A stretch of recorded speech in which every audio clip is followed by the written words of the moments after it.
Hey there, and welcome to a Mr. Van tutorial on organizing your history paper.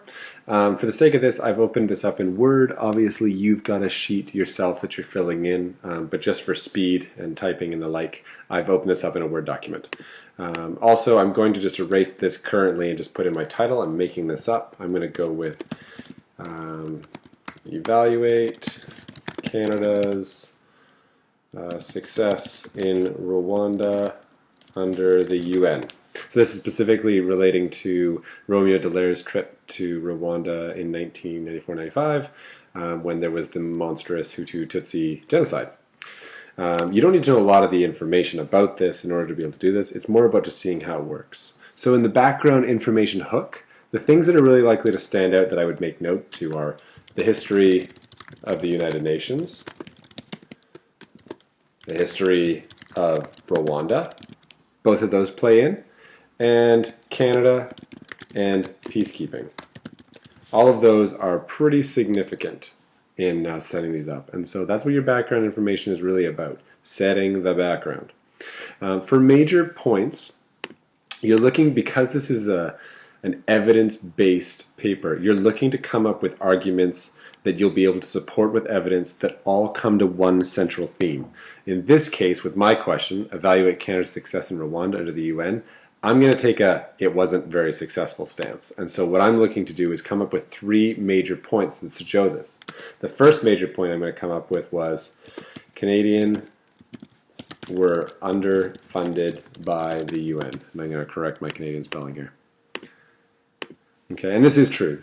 You'll be able to find facts for this. The whole mission was quite underfunded. In fact, we'll say Canadians and the mission were underfunded by the United Nations. The second significant one was Romeo Dallaire,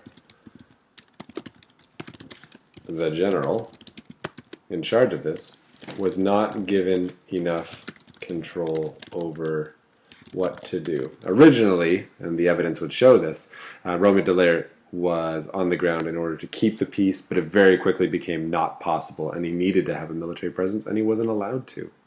A third major point that I might tie to this would be that the training for the UN soldiers was not sufficient to allow Canada's soldiers to be successful. Okay, so these are my major points. Major points can look like a lot of different things. These aren't the only ones for the topic. They might not even be the best ones, but they all work towards my thesis, which has a specific stance on my question up here, evaluating Canada's success. So my statement has to take a point on that. It's the big thing with this. So I'm going to say something to the extent of Canada's involvement in the UN crisis of Rwanda was an abysmal failure because, and then I'm going to link in my three things. The mission was underfunded, Romeo Dallaire was not given appropriate control, and the soldiers were not adequately prepared. There is a thesis. As you can see, I touched on all 3 points. All 3 points link back to the thesis, and they're all going to be backed with evidence. So I'm just going to do one argument here. I think we'll come back for this in just a second. All right, thanks for watching.